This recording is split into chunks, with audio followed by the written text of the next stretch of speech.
તો એના પછી આવે છે આપણું ઉદાહરણ નંબર 6. તો ઉદાહરણ નંબર 6 કંઈક આવું આપેલું છે કે સવિતા અને હમીદા મિત્રો છે. બંનેના જન્મ દિવસ જુદા જુદા હોય તેની સંભાવના શોધવાની છે. અને બીજો સવાલ છે કે જન્મ દિવસ એક જ હોય તેની સંભાવના શોધવાની છે. લીપ વર્ષને અહીંયા અવગણવાનું કીધેલું છે. એનો મતલબ એ થયો કે વર્ષમાં ટોટલ દિવસો જે છે એટલે આપણે કેટલા લેવાના? 365. એક વર્ષમાં આપણને ખબર છે કે કેટલા દિવસો હોય? 365 દિવસો હોય. એટલે કે અહીંયા કુલ પ્રયત્નોની સંખ્યા કેટલી થઈ ગઈ આપણી? 365. હવે આપણને પહેલો સવાલ શું આપેલો છે કે જન્મ દિવસ જુદા જુદા દિવસે હોય.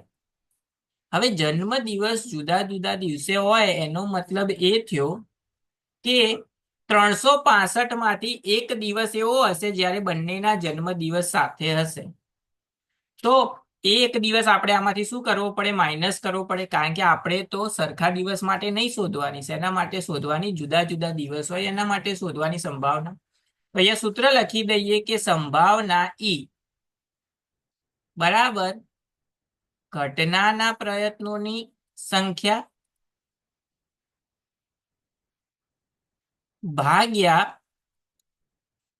કુલ પ્રયત્નોની સંખ્યા.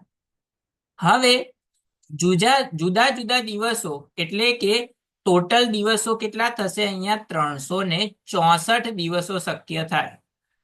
364 માંથી બંનેનો જન્મ દિવસ અલગ અલગ ગમે તે દિવસે હોઈ શકે, ભાગ્યા કુલ દિવસો કેટલા આપેલા હશે? 365. તો આ થઈ ગઈ એની સંભાવના જ્યારે બંનેનો જન્મ દિવસ જુદા જુદા દિવસે આવે તેના માટે. હવે એના પછી બીજો સવાલ એવો આપેલો છે કે બંનેનો જન્મ દિવસ એક જ દિવસે હોય. ટોટલ દિવસ કેટલા હોય? 365. એમાંથી એક દિવસે બંનેનો જન્મ દિવસ હોય એટલે કે સંભાવના બી લઈ લઈએ આપણે.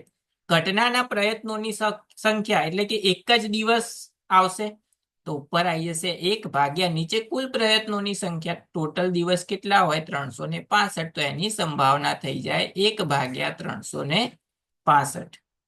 અહીંયા તમને લીપ યર્સ ગણવાનું કે તો 365 ની જગ્યાએ શું થઈ જાય? 366 દિવસ. બાકી દાખલો તો સેમ જ ગણાય.